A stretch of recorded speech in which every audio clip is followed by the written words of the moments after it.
people would stop us and be like, well, who's driving the car? And we're like, we take turns. And they're like, but women can't drive. And we actually ended up being interviewed for one of the newspapers because people were just so shocked that three women were driving across the world.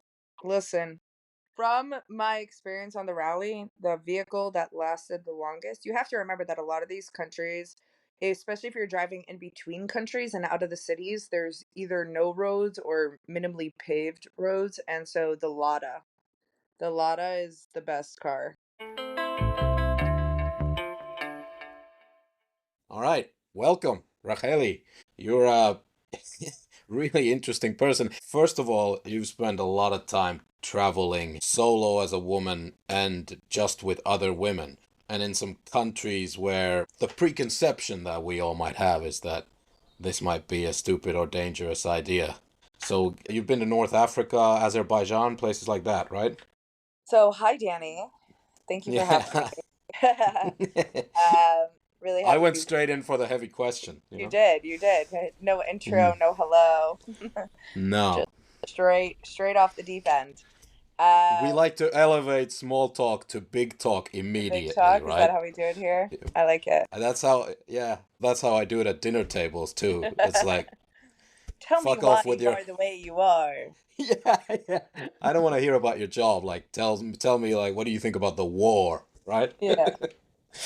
Mm. Well, yeah, I mean, I moved abroad at a very young age, which I guess sparked my joy of travel and challenging myself while also trying to find the humanity in the world, right? Like you just mentioned war, and I feel like our news is filled with the nighttime scaries when really everyone around the world is just trying to live their life. And ironically, some of the places that I've been to that are considered more dangerous, let's say, or not safe for a solo female traveler, I've actually had some better experiences as opposed to some of the more Western countries where, I was groped in broad daylight in a square in the middle of Vienna. I was grabbed at a bar in the UK and had started a fist fight.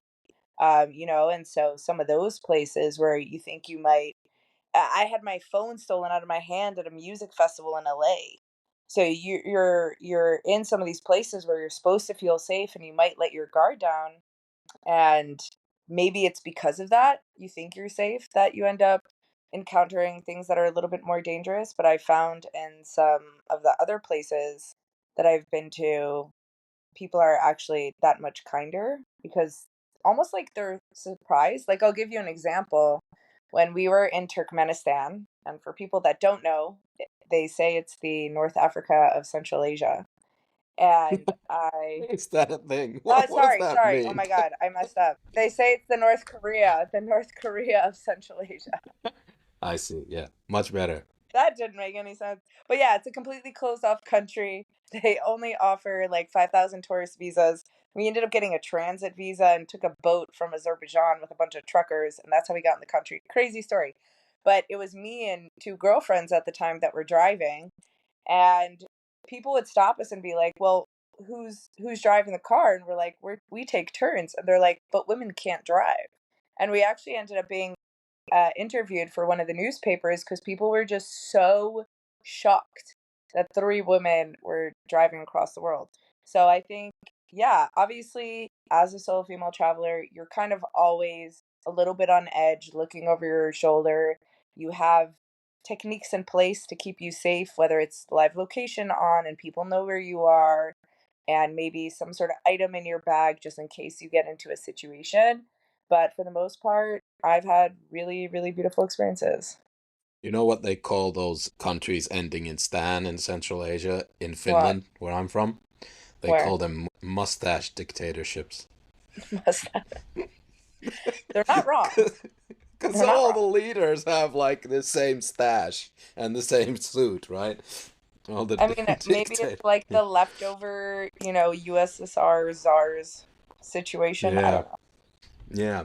So, first of all, we are in fact, going to be talking a little bit about women's things today because I don't know if you know the assistant on the show, Sylvia, recurring guest. When I told her who I have on next, she asked me whether we're going to talk about women's things. And I think it's fair to say that we will. But before before we get into those, who is paying for all this adventuring? Like, did you find a job, like instead of whatever university boring office job, did you find a job where people just go, "Wow, this is a cool person. Let's pay her to travel." So, if I have one regret in life, it is not properly blogging and vlogging. I've had quite a few phones stolen in my life, but after my trip across the world, I was in Indonesia and had my phone stolen and lost a lot of my footage from that year, which is devastating to this day. And I feel like that would have been a great career choice for me, like we were talking about before, little regrets on our, things that we're good at and not taking advantage of them. But I don't know if you knew me at this point, but when I was very young, I got into FinTech sales. And so I was working in the financial technology sector for 10 years pretty much. And thank God did very, very, very well for myself and had invested a lot of that money. And so not only was I able to pay for university that I ended up going to later upfront, but it allowed me to pay for that upfront and not have any debt. Plus, with the investments, it gave me some cushion to take when I finished university. I first started traveling full time. That was 6 months that I had dedicated to do with my savings. And then after that, and the pandemic hit, I transitioned into digital marketing. And so I was doing small jobs on the road that it was all online, and I was able to continue to make money and travel and live my life. Some of the reasons that I was traveling was also to take on projects. But I think also something that's really important to note is that for good and for bad, right? Like, you kind of have to be careful what you say. But especially if you're in the Western world, a lot of you're making a lot of money, but a lot of your money is going towards things that you don't need. So you're paying very high taxes, you're paying a mortgage, most people don't even buy their car up front. They have payment plans or whatever the case is. They're constantly shopping and buying things. And so I chose to spend my money on experiences. And the most recent trip I did 2 months in Morocco, and it was supposed to be a short trip. It ended up being 2 months. I also was doing a small project at that time. What people forget is like, yeah, I can go out to a bar because alcohol is not popular because it's a Muslim country. You can pay $20 for a cocktail and you can have a $100 steak dinner. But if you're eating on the street, you're paying $1 to $3 for your meal. If you're living in a local area, you're paying $200 to rent an apartment for a month. So when I was living in Indonesia, and yes, there is a huge problem with gentrification and digital nomads coming into Indonesia and taking over areas and making, issues with the locals and whatever. But I lived in an area with locals. I rented my motorcycle from a local. I lived in a pretty nice villa, but I was employing a lot of locals. I was eating at all the local warungs in my area, which are like their little eateries, and I was only spending like $1,500 to $2,000 a month. So it then makes it that much easier to fund that type of lifestyle, if that makes sense. That's still quite a lot for the locals, though. 2,000 a Totally, month. totally. And most locals, especially in Indonesia, are only making $300 a month. But I had the privilege of working and going to a Western gym and being able to spend money a little bit more. But there are some people there that are spending 10 grand a month. And there are so many ways to do it, especially, I don't know who's listening, but especially in America or the US, where you can get credit cards and get points. You can get an Amex card, you can get a Delta card, you can rack up points and it covers flights, which is a huge expense. So that's also something that I've been taking advantage of. So, so your fintech thing, that's quite impressive. So, how old were you when you got into that? 21. Okay. I was very good at sales. It was 2014, and I was living in Israel at the time. So not only are Israelis great hagglers, but I just spent 3 months in India where they are great hagglers. And I came back to Israel all inspired, and I posted on Facebook, and I'm like, I'm looking for a job. Someone messaged me. They're like, I have a sales job. I went to the interview. I guess I impressed them. And I've always been in leadership positions, I guess. And so within 3 months of being on the sales team at the company, which was like a junior sales team, I was already rewarded for selling the most. And then after, I'd say 8 months, they already gave me my own beginner team. And I was training all the new people that were coming in, which then progressed into me leading my own team, which then progressed into me managing an entire floor. So I remember I didn't tell anyone my age. I must have been like 23 or 24 at the time. And I was Good. like, I know what I'm doing, so it doesn't matter how old I am. That's fantastic. And then at some point, that whole jazz became what? Boring, corporate. You made enough money, so now let's experience the world. So I see that there's a lot of vehicles involved. Did you do like, were you a mechanic at some point? How did you go to all these, I guess, developing countries? Yeah. I've spoken about this on a couple other podcasts, so we won't take up this entire podcast with this adventure. But basically, I was doing very well at work, but I was acutely aware, even though they tried to convince me not to go to school, I was acutely aware that having a degree and the privilege to get a degree was something that I really wanted to have. And because I was working, I then transitioned into operations. I stayed at the first company for a little bit and then ended up transitioning into operations because I was in school. And I was 24, 25, running operations for like another fintech startup, which is crazy when I think about it. But I went to get my degree and I was doing a hybrid program where you could work and study full time. So for 3 years, I was going to school on Monday, Thursday, and Friday mornings. And I was working Monday nights, Tuesday, Wednesday, Thursday night. So working 5 days a week, studying 3 days a week. And I was on scholarship and I had to volunteer at the hospital. So I was volunteering at the hospital my only day off, which was Saturday. And I do 48 hours at the hospital.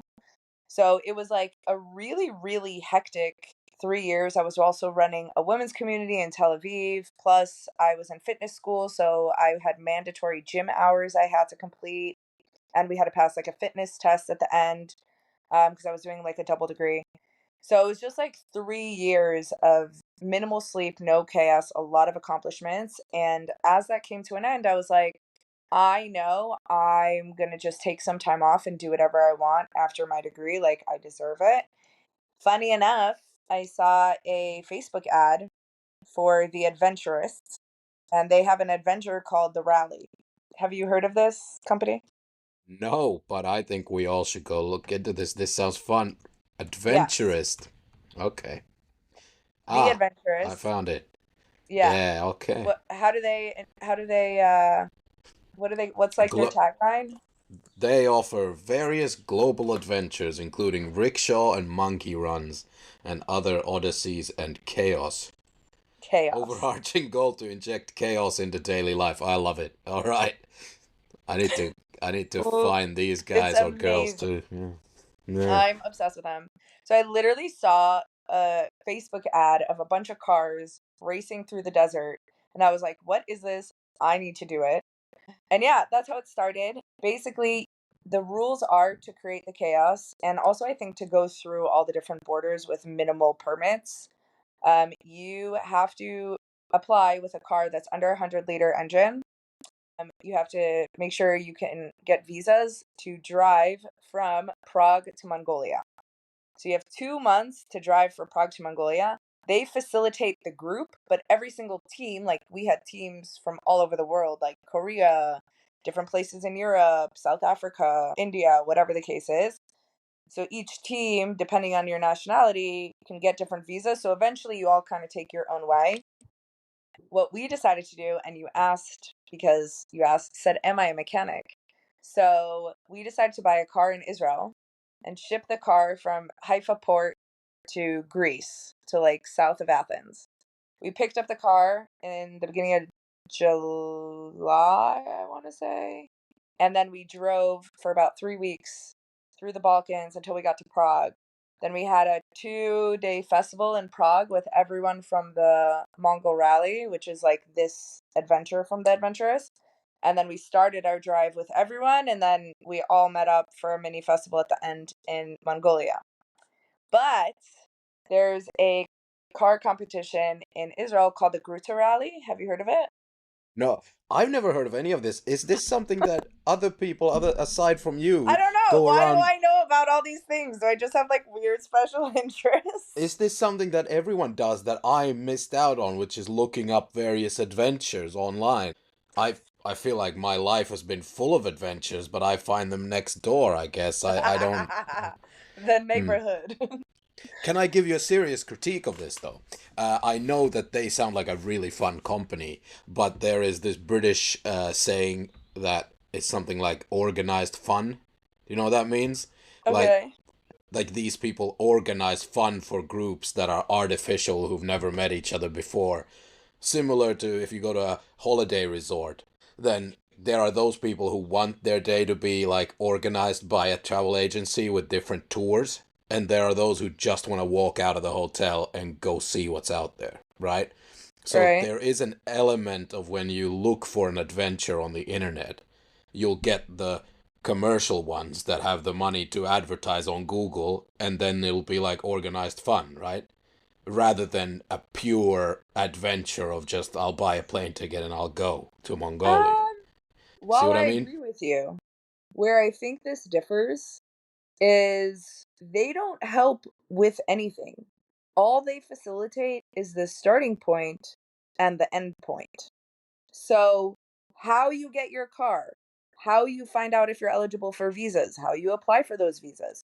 You need to get green card insurance in order to drive a foreign car through Europe. They don't tell you that. You have to have the wherewithal to know what to look up to do it. You then have to, countries that are not in the EU, you have to go through border control and get these like special visas. You know what I mean? So there's like they kind of help you with some stuff, like giving you some resources because obviously they don't want trouble on themselves, but they also say once you leave the doors of the festival, everything's up to you. We broke down 17 times.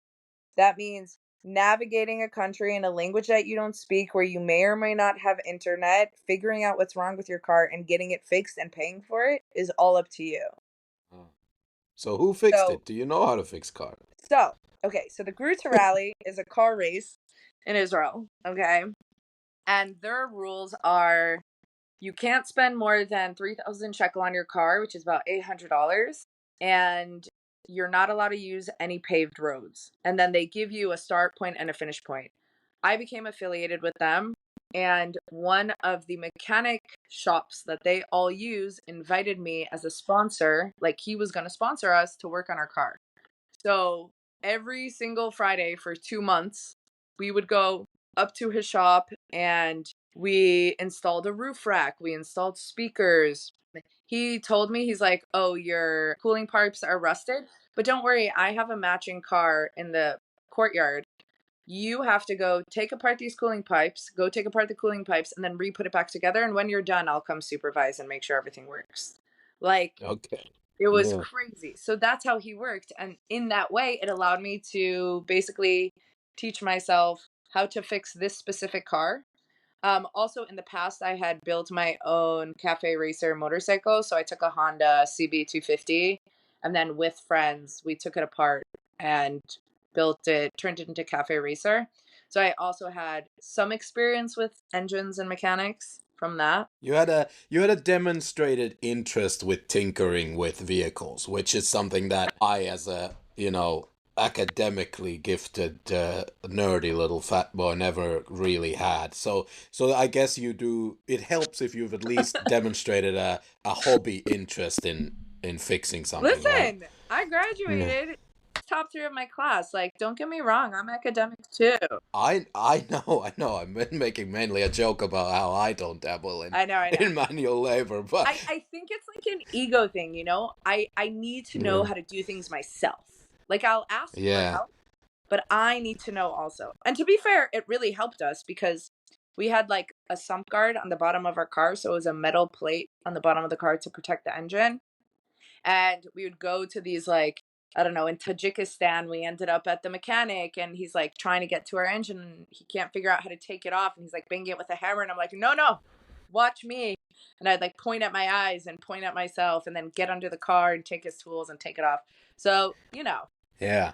Okay, I understand now. Logistically, you're learning as you go. You're getting better at the vehicles themselves.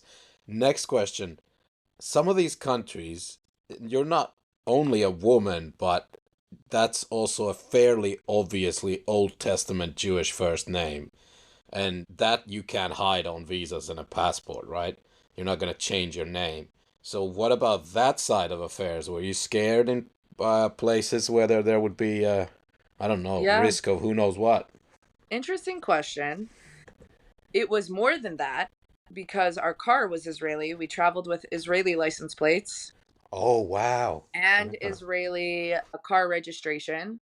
In order to travel with a foreign car, you do have to apply. There's like a special international car permit thing, and you get like a notary to sign on a translation of your registration so that you can like legally present it in these countries.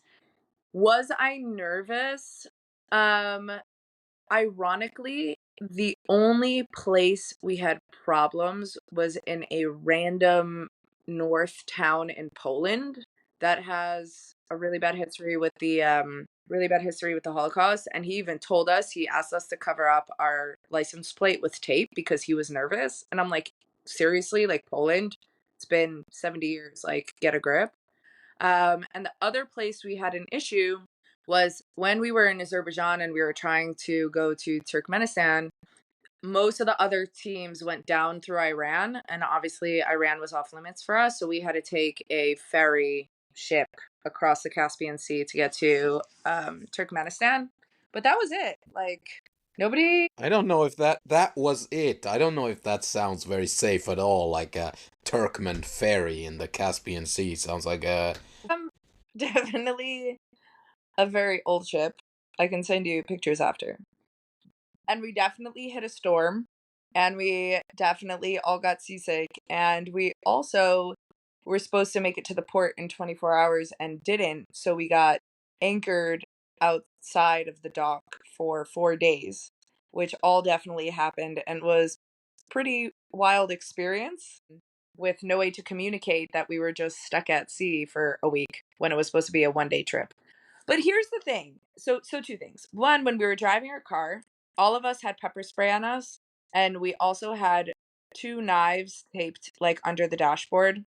And like we were taking precaution, you know? But at the same time, I feel like it's energy. A lot of this is energy. Like fears are valid. You have to be conscious of the potential dangers of what you're getting into.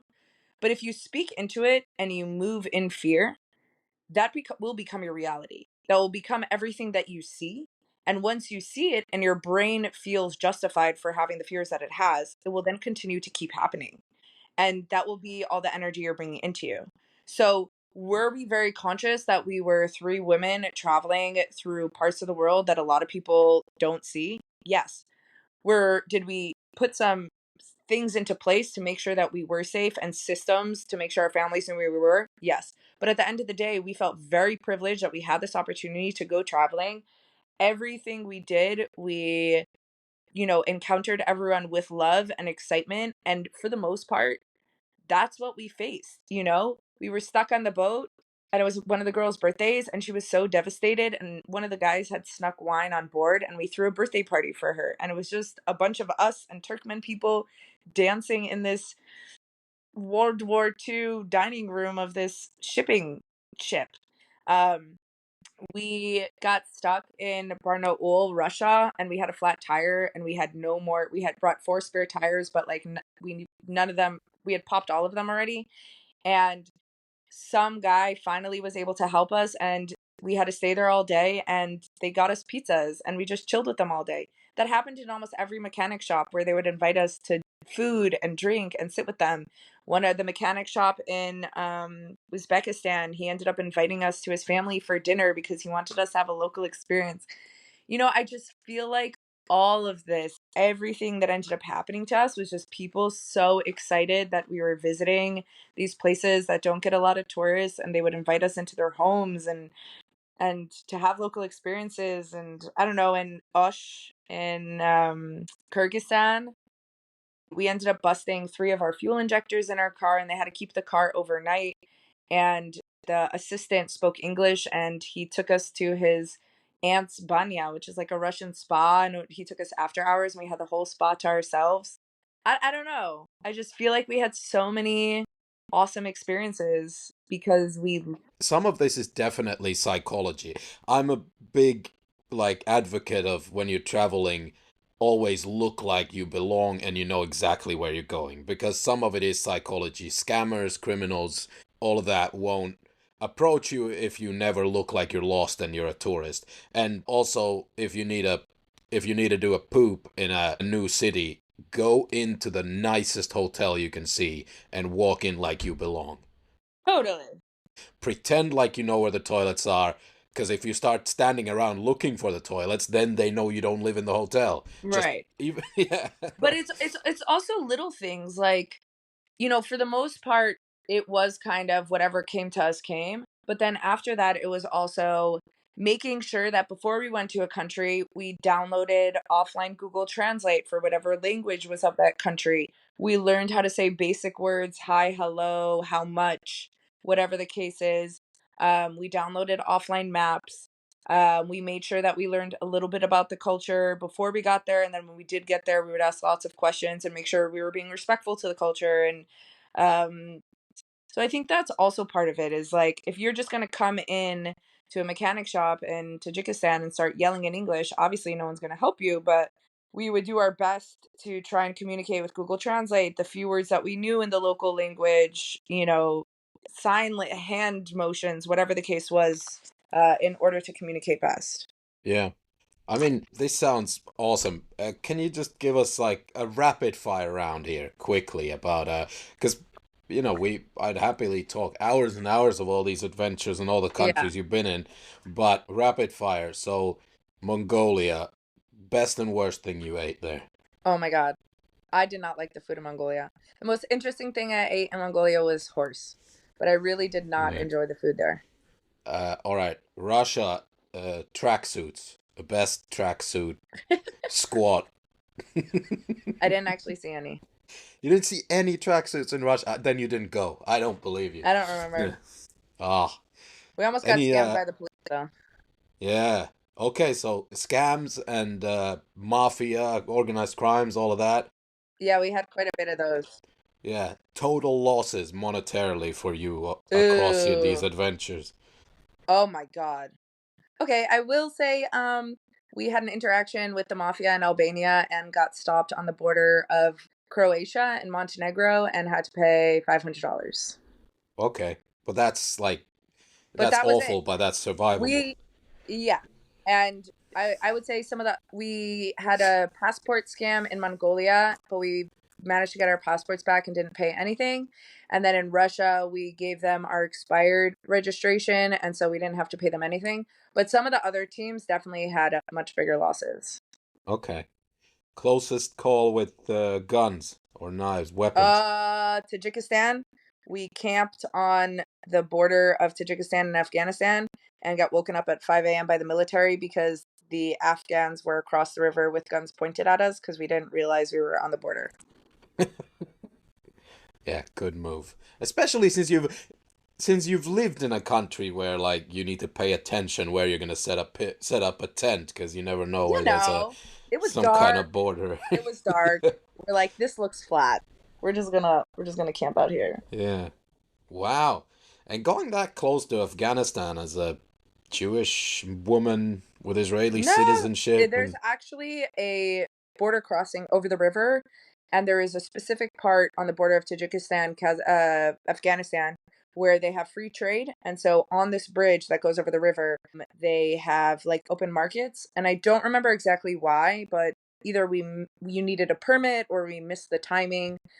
But again, I feel like what we see in the news is hotspot areas and, the worst of the worst. But the average person is an amazing person just trying to live their life and, excited to show you their way of life. yeah, most days, even in the middle of a war, most days people still just try to make a living and move on, you know? Exactly. Humanity first. So I'm not gonna ask, but let's just say there's a possibility that you're bullshitting and that you have been to Afghanistan, technically. But Maybe. no comment. Yeah. No comment. Cool. Hey, that's awesome. Uh, favorite vehicle that you would go adventuring into a third world country as a solo or group of women? Listen, What? from my experience on the rally, the vehicle that lasted the longest, you have to remember that a lot of these countries, especially if you're driving in between countries and out of the cities, there's either no roads or minimally paved roads. And so the Lada is the best car. You're gonna say that the Lada is the best Yeah. vehicle? You know, Or a Nissan Micra. my whole childhood, Ladas are Russian cars, and Ladas were ridiculed in Finland. They're so sturdy. Listen, they have a high suspension, so you're not hitting the bottom with rocks on every single thing you're going over. They're very like easy mechanically to fix, and they're just durable. Like they're such an old car and they still run well today. Okay, two more questions, and I promise I'll let you talk about women's things. Uh, so, it's a hilarious phrase. So, you mentioned vehicles. Can I tell you? So you have also done an adventure with a Honda Monkey, right? Is that Yeah, right? yeah. This is actually the perfect transition into women's Yeah. things. Yes. Yeah. Well, yes, because they are massive cock manglers if you happen to have one of those. But Well, Honda. also the reason I did the trip was a woman thing. So, Oh, I see. Yeah, yeah. So, Honda Monkeys. Where I was growing up, there are different tracks in school, right? Right. You have scientific or social sciences, or then you have vocational school, right? And vocational school kids, like fuel sniffers, used to hang out the local like gas stations with their Honda Monkey mopeds, right? It was a certain type of person, tracksuit, sneakers. There was a whole like vibe around the Honda Monkey. So okay. you can guarantee that me, the little nerdy middle class kid, I had a scooter. I wouldn't have had a Honda Monkey. It was just not the done thing in my circles, right? So you didn't have any preconceptions about the Honda Monkey. What was your experiences with this? Is it a good vehicle or is it a piece of shit? What is it? Definitely piece of shit.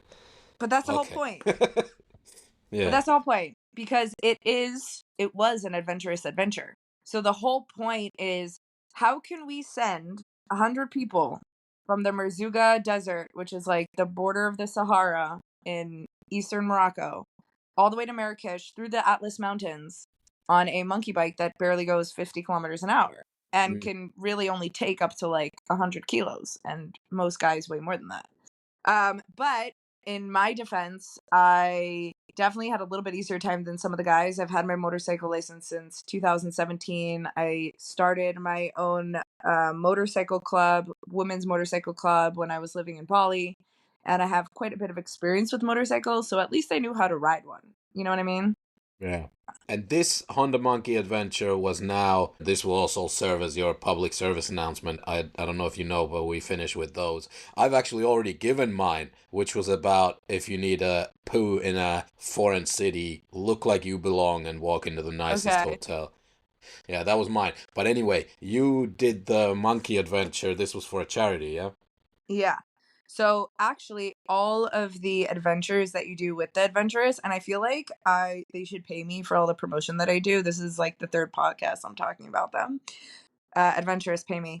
But part of the adventure is to do it for a cause. So it's not only to create chaos in your life, but also to do it for a good reason. You have to raise £500 for the charity of their choice, which is Cool Earth. And Cool Earth helps indigenous communities, mostly in South America, with reforestation, and also helps the communities find other ways to monetize themselves so that they don't feel pressured to sell land to lumbers and stuff like that. It's a very, very cool organization if people want to look up Cool Earth. And then in addition to that, I decided to choose a charity that is very close to my heart, which is the Endometriosis Foundation of America. We raised almost $5,000 for research and surgery for women with endometriosis. Do you know what endometriosis is? Only the cliff notes, because yeah, I guess us ignorant men, we just breeze through life without having to deal with this. Yeah. Yeah. So endometriosis, just for people that don't know, is when the cells of your uterine lining or cells that mimic the cells of your uterine lining grow outside of your uterus, and they can attach to your pelvis, they can attach to your uterus, you can grow cysts on your ovaries. I actually had a friend message in the group chat today that she's been hospitalized because they didn't realize the cells had migrated and had attached themselves to her lungs, and she might have to get surgery to remove them from her lungs right now, which is like Oh fuck. super terrifying. And when these cells do manifest, they do a lot of things. They create a lot of inflammation in the body, which can lead to a lot of other autoimmune issues. They cause really, really a lot of pain. Two things. One, it's considered a menstruation disease because that's when it usually starts. And two, there's no cure and they don't really know why it happens. And so they call it almost like a benign cancer because there is no cure and it can just keep growing and growing, essentially attacking all parts of your body. And there's no, yeah, they don't really know why it happens or what they're doing with it. So I always had like pain during menstruation from, I remember like high school. Kind of ignored it, went on birth control, and then it just started getting worse and worse. I remember being in a CrossFit class and just like lying on the floor in pain. Another time I was at a dinner and like collapsed on the floor, and they took me to the ER, and I was like, I think my appendix burst, and they're like, no, they did.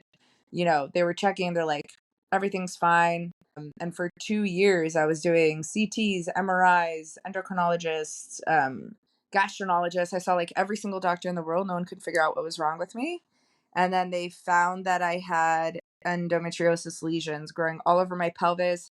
They were growing on my rectum, which is why I was having like food issues. They were growing on a nerve in my pelvic sidewall, which is why I was having like back pain. Crazy. Anyway, I had to get surgery last year, which ended up making it worse, but that's another story. And the Endometriosis Foundation they run charity galas. I was just at their charity gala on Thursday, and they have just opened up a new research center to start studying the disease, why it happens, and different forms of medication to help lower the inflammation instead of just putting a band-aid on suppressing the hormones. So yeah, we raised a lot of money for them. I was supposed to go in April on this motorcycle ride, and I had my surgery in February, and I was in no position to do it. So it was actually a big, big blessing that 8 months after surgery, I was able to motorcycle across Morocco, and I wore my little endo t-shirt, and I would post, and all my friends donated, and we raised so much money, and it was a huge, huge just like endeavor to raise awareness and money. This sounds like better late than never. It sounds crazy that there is no cure or no real understanding of an illness that has sounds like it's existed as long as women have existed, which Yeah. based on basically depending on which Bible you believe in is at least a couple of thousand years, right? Yeah. And Yeah. and that's the crazy part is at this point, I probably know more than doctors. Like I would go into doctors' offices and tell them what I know and they wouldn't believe me. It takes the average woman over 10 years to get diagnosed. Most of the time, the damage is way worse than it should have been. And what's funny is, well, not funny, but Amy Schumer, you know the actress? Yeah, comedian, yeah. The comedian actress. So she actually has endo, and she did her surgery with Dr. Sechkin, who's in charge of the endo found and also a surgeon. And she gave a speech at the gala, and she was like, we spend so much money on dick pills and on Viagra, and like that's the priority. If this was a men's disease, we would have an answer in 2 seconds. And meanwhile, I think we get $1 in funding per sick woman from the US government, specifically in the US. And like most other countries So are it's still, that common then? Like how common is endo? they say 1 in 10, but that's only of the women that we know. Yeah, and I suppose there's a spectrum of how badly you have this. Like Yeah, it could be, as you said, it's a they consider it a menstruation disease because for some people it's mainly maybe just bad period pains that go away or right. And for some people, it affects all their organs. yeah. Well, we'll certainly include all the links you want for people to donate in the show notes. Oh, Uh, thank in the meantime, where can people find you and your adventures and everything you do on the you. interwebs? Yeah. Hmm. My adventures are mostly on Instagram, Racheli A. So it's Rachel IAYE. I'll send you the link. And on YouTube, which I haven't posted in a minute, it's Roaming with Ray. And yeah, Racheli A on TikTok as well. And that's where I am. Mostly on Instagram. All the goddamn time wasters, but tell you what, your time waster accounts look fun. I think they are valuable. They provide value. It's not time wasting. You're not just dancing to songs there. No. Listen, I get to show places that people never get to go to. It means a lot. Yeah, yeah, really cool. Hey, thank you so much for joining. I'm sorry I scheduled it on such a stupid day. Should have had you for much longer. Before we go, what's the next adventure? Where are you going next? Good question. This year is a year of celebration, and we are going to a wedding in Hungary at the end of June. And then we pop over to Bali for another wedding where I lived for a really long time. And in addition, I've been working on a program that helps women that are dealing with all sorts of chronic health issues to get them sorted on their health. So I'm going to be in Bali and working on that and helping women. So people can also reach out to me regarding their health and the programs that I'm going to be running. So that's super exciting. Awesome. Sounds great. Thank you so much, Racheli. Thank This you was for your fun. time.